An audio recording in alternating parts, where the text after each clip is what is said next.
ఆంధ్రప్రదేశ్లో సంచలనం సృష్టించినటువంటి మద్యం కుంభకోణం కేసులో రోజుకో విషయం వెలుగులోకి వస్తూ ఉంది.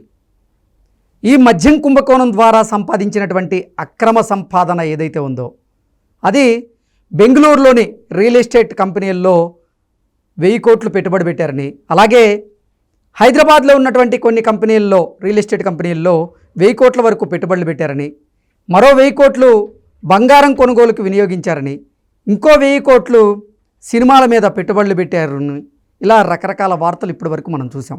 అయితే వైఎస్ఆర్సీపీ సిద్ధం సభలకి కూడా ఇదే మద్యం కుంభకోణంలో సంపాదించినటువంటి ధనాన్ని వినియోగించినట్లుగా, అలాగే మొన్న జరిగినటువంటి సార్వత్రిక ఎన్నికల్లో 43 అసెంబ్లీ స్థానాలకి 4 లోక్సభ స్థానాలకి ఈ మద్యం కుంభకోణం ద్వారా వచ్చినటువంటి డబ్బును తరలించినట్లుగా వైఎస్ఆర్సీపీ నేతలు ఈ అక్రమ సంపాదనని పంచుకున్నట్లుగా రకరకాల విషయాలు ఇప్పుడు వెలుగులోకి వస్తున్నటువంటి నేపథ్యంలో ఈ అంశం మీద మనం పూర్తి స్థాయిలో విశ్లేషణ చేసుకుందాం. ప్రస్తుతం మనతో పాటు ఉన్నారు ప్రముఖ రాజకీయ విశ్లేషకులు, ప్రముఖ సీనియర్ జర్నలిస్ట్ డివిఎస్ గారు. సార్తో మాట్లాడదాం. సార్ నమస్తే. సార్ నమస్తే. మద్యం కుంభకోణం ద్వారా సంపాదించినటువంటి అక్రమ సంపాదనని ఇప్పుడు అక్రమంగా ఆర్జించిన వారు బెంగళూరులో ఉన్నటువంటి కొన్ని రియల్ ఎస్టేట్ కంపెనీల్లో 1000 కోట్ల వరకు పెట్టుబడులు పెట్టారని, హైదరాబాద్లో ఉన్నటువంటి మరికొన్ని కంపెనీల్లో 1000 కోట్ల వరకు సేమ్ ఇలాగే రియల్ ఎస్టేట్ కంపెనీల్లో పెట్టుబడి పెట్టారని, అలాగే ఇంకో 1000 కోట్లు సినిమాలు తీసేందుకు పెట్టుబడులు పెట్టారని, మరో 1000 కోట్లు బంగారం కొనుగోలుకి పెట్టుబడులు పెట్టారని విన్నాం ఇప్పటి వరకు. కానీ సిద్ధం సభలకు కూడా ఇదే డబ్బును వినియోగించారని, అలాగే 43 అసెంబ్లీ నియోజకవర్గాలకి 4 లోక్సభ స్థానాలకు కూడా ఇదే డబ్బును పంపిణీ చేశారు అన్నట్లుగా రకరకాల వార్తలు వస్తూ ఉన్నాయి. ఏంటి సార్ అసలు ఈ మద్యం కుంభకోణంలో ఎంత మేర అవినీతి జరిగింది? వైఎస్ఆర్సీపీ అసలు మొన్న జరిగినటువంటి ఎన్నికల్లో ఈ అక్రమ సంపాదనని ఎలా ఉపయోగించింది, వినియోగించింది అంటే ఏం చెప్తారు సార్? అంటే వరి పంట, లేకపోతే పత్తి పంట, మిర్చి పంట, లేకపోతే వేరుశనగ పంట, ఈ పంటలు నీకు తెలుసు, ఎందుకంటే నువ్వు రైతు బిడ్డవే, నేను రైతు బిడ్డగా. కానీ మద్యం పంట బండిందా? ఓకే. ఆ పంటలు దెబ్బతిన్నాయి. జగన్మోహన్ రెడ్డి పరిపాలనలో ఈ పంట మాత్రం మామూలుగా పండల. వైఎస్ఆర్సీపీ నేతలకే రాబడంతా వెళ్ళిందంటారు. అంటే మద్యం పంట పండించాడు. అసలు 5 ఏళ్లలో 1,00,000 కోట్లు పంట పండిందంటే ఆ డబ్బంతా ఎలా మరి ఏం చేయాలా? పిచ్చగా వచ్చి పడింది. ఏది? మద్యం డబ్బు. ఆ డబ్బుని మరి బత్తాలు ఎత్తారు. అవి ఎక్కడ పెట్టాలి? బంగారం కొన్నారు మీరు అన్నట్టుగా. అంటే ఒకడే ఒక ప్రాంతంలో 1000 కోట్ల బంగారం కొన్నాడంటే మరి మిగతా చోట్ల, మిగతా జ్యువెలర్స్లో ఎంత బంగారం కొన్నారు? అంటే అటు బంగారం, ఇటు రియల్ ఎస్టేటు, అటు సినిమా వ్యాపారం, లేకపోతే మరి హాస్పిటల్స్, రకరకాలుగా మీరు చెప్పారు ఇప్పుడు ఇంట్రోలో. ఇప్పుడు ఓట్ల కొనుగోళ్ళు కూడా చెప్పారు. చెవిరెడ్డి భాస్కర్ రెడ్డి ఆయన మరి 6 జిల్లాల్లో మరి ఒక 43 అసెంబ్లీలు. అంటే ఓట్ల కొనుగోలే కాదు, అసలు ఎన్నికల ప్రచారానికి కూడా మద్యం డబ్బే. ఇప్పుడు మీరు సిద్ధం సభలు ఎన్ని పెట్టాడు జగన్మోహన్ రెడ్డి? సిద్ధం సభలు ఒక్కొక్క సిద్ధం సభకి ఎంత ఖర్చు అయింది? అంటే పెట్టినటువంటి ఆ 10 సిద్ధం సభలో 7 సిద్ధం సభలకి అయిన ఖర్చు కొన్ని వేల కోట్లు. ఎందుకంటే ఒక్క సభకే మరి నాకు తెలిసి 3650 బస్సులు మాట్లాడారు. అసలు ఆర్టీసీ అంతా జగన్ సేవలోనే, సిద్ధం సభలకి జనాన్ని తరలించడంలోనే. అంటే ఇప్పుడు ఒక సభకి 3650 బస్సులు అంటే మరి ఆర్టీసీకి ఎంత గట్టుంటారు? నేను చెప్తున్నా మేదరమెట్ల సిద్ధం సభ అంటే ఇప్పుడు ఇంకా దానికి జన సమీకరణ, అసలు ఆ జనం మరి నీకు బిర్యానీ ప్యాకెట్ ఇవ్వాలి, తర్వాత మద్యం ప్రతి బస్సులో కేసు పెట్టారంట. అంటే కూలి పని చేసుకుంటేనే ఈరోజు 500, 600 ఇస్తున్న పరిస్థితుల్లో ఖచ్చితంగా ఒక్కొక్కరికి 1000 రూపాయల పైన ఇచ్చుంటారనేటువంటి వార్తలు అప్పుడు చూసాం మనం. అంటే ఈరోజు ఇవాళ బ్యానర్ ఐటమ్ కొన్ని మీడియా పేపర్స్లో ఏమని వచ్చింది? ఒక 8 మంది పరారైపోయారు విదేశాలకు. అమెరికా పోయేవాళ్ళు అమెరికా పోయారు, దుబాయ్ పోయేవాళ్ళు దుబాయ్ పోయారు, రకరకాల పేర్లు. ఎవరు? హెడ్ కానిస్టేబుల్ కొడుకు కిరణ్ కుమార్ రెడ్డి అని, లేకపోతే ఈ పురుషోత్తం, వరుణ్ పురుషోత్తం, ఏది కాఫీ హోటల్లో బంజారా హిల్స్, గతంలో మనం మాట్లాడుకున్నాం. మరి ఒక ఎన్ఆర్ఐ డాక్టర్తో కలిస్తే అతను కాస్త సీన్ కట్ చేస్తే లీలా డిస్టిలరీస్ ఏపీ ఇన్ఛార్జ్ కావటం. వీళ్ళందరూ కూడా రాజ్ కసిరెడ్డి చెబుతాడు ఈ ఎటు మనీ రూటింగ్ చేయాలో వీళ్ళు చేశారంటూ. ఆ పరారైన వాళ్ళు వస్తే తప్ప ఇవన్నీ కూడా నీకు తెలవు. ఇప్పుడు కొత్తగా వచ్చినటువంటి ఈ కోణం ఏంటి, సిద్ధం సభలు మరి దగ్గర ఒక్కొక్క సభకి మరి 300 కోట్లు 500 కోట్లు కూడా ఖర్చు పెట్టారని, 200 కోట్లు ఒక సభకు ఖర్చు పెట్టారని.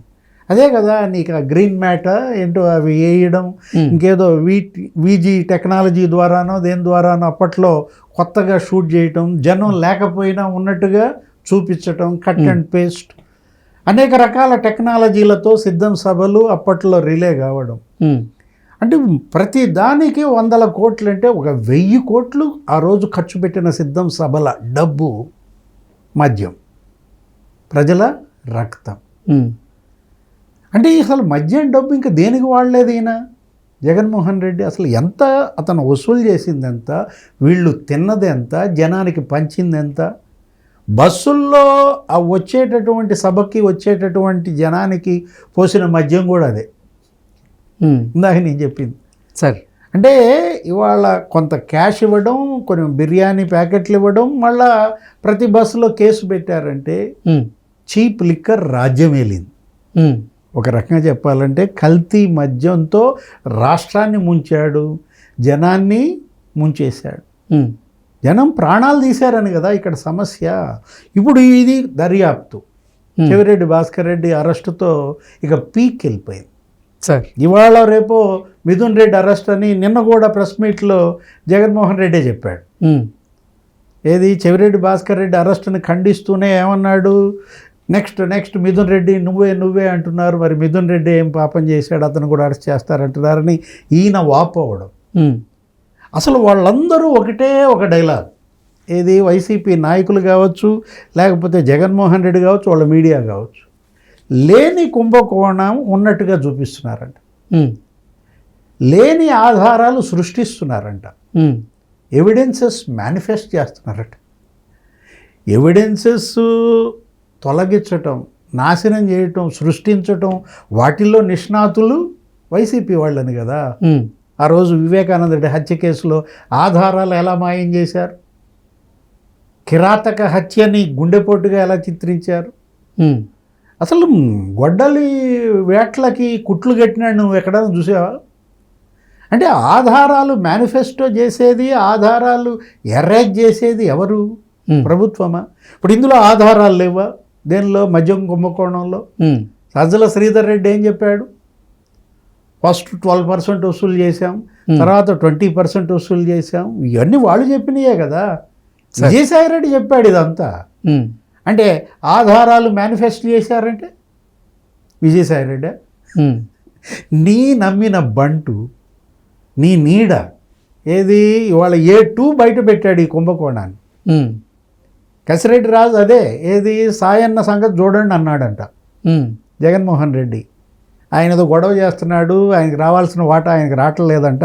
ఆదాన్ డిస్టిలరీస్ అంటే కసిరెడ్డి రాజు, లేకపోతే ముప్పిడి అవినాష్ రెడ్డి, అనిరుద్ధ్ రెడ్డి, వాళ్ళంతా ఏంటి తోడల్లుడు. అనిరుద్ధ్ రెడ్డి జంప్.